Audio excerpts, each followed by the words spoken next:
Well, the Senate Banking Committee, as we just announced, approved Janet Yellen's nomination as the next Fed chair, despite the fact that some Democrats are now actually turning against her. More on that in a moment. But with today's abolishment of some filibuster rules in the Senate, is her approval assured? And if so, what can we expect with her at the helm? Joining us now for a first on Fox Business is former Texas Congressman Dr. Ron Paul. Wonderful to see you, Dr. Paul. Thanks for coming in. Thank you.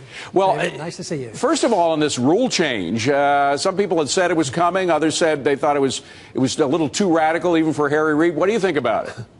I think it's radical. I think, reversing and canceling out Jefferson's rules have been around for a bit. No, I think, and they talk about minor judges, but I think that they're making it so that they can get her appointed with a majority vote rather than going with the 60. Well, let me just stop you right there. So you think the rule change specifically was because of the vote for her, for Janet Yellen? That's why they changed the rules?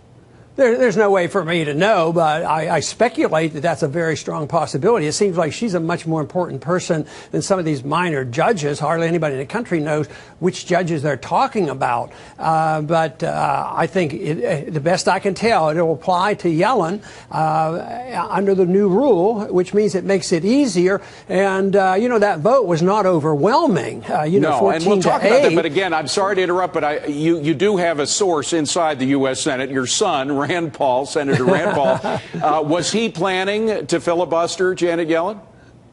I do not know that with certainty. I know what he has said, and he had talked about it, and I know he doesn't like her monetary policy. I dislike the system and think she's more of the same, only worse.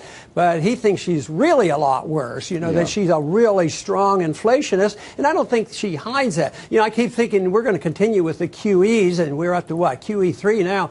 But I think we're more likely to have another QE than we are to have tapering. So maybe next year when she gets control of this thing, we're going to have QEY. That's what I'm anticipating. Well, even some Democrats, we expect you to say that and your son Rand Paul, but even some Democrats have turned against QE and against her specifically. Joe Manchin, Democrat from West Virginia, voted against her. And this is what he said. Her views and beliefs to continue quantitative easing, despite a failure to see any real gains, greatly troubles me. Do you think there will be other Democrats besides Senator Manchin coming over to that view?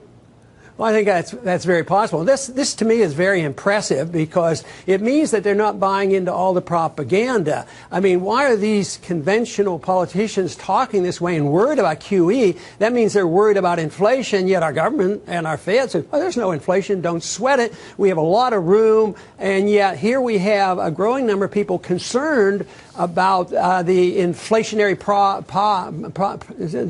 policies of what they're doing with this massive purchase of bonds. So I would say it's a healthy wake-up call, and I'm sure she'll be appointed, but I think the discussion is going to be very, very valuable. Yeah. Now, it's not only Democratic senators and congressmen. There are also some former Fed officials who have been coming out and speaking out against this policy. In her views, we had that piece in the Wall Street Journal about a week ago by the guy, Andrew Hussar, who was responsible for a lot of the purchases of the mortgage-backed securities by the Fed. He said, I'm sorry, America. I've come to recognize that QE for what it really is, the greatest backdoor Wall Street bailout of all time, from a former Fed official.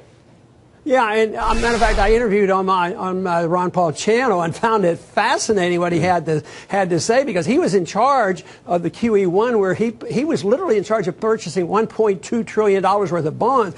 And I was kidding him. I said, you're bigger than the U.S. Congress put together. His package right there, he had control of more money than the U.S. Congress did. Wow. That's how astounding the Federal Reserve System is, all done in secrecy. Hopefully we'll get more transparency. Matter of fact, that came up in Yellen's hearing because somebody did ask about audit the Fed bill, and of course she says, "No, I'm for I'm for transparency, but I'm not for that bill." Yeah. So I think we're making great progress because we're a long way off from settled markets, in spite of what the apparent boom is doing now, and the stocks are doing well and all this. But I know that there's a lot of people that feel the uncertainty, and I think that certainly that's Main Street. Yeah, certainly on Main Street there is a lot of uncertainty. Okay, on the Fed audit thing, some people in defense of the Fed will say, hey, look, Dodd-Frank has specific measures in it to assure that there is enough auditing done of the Fed,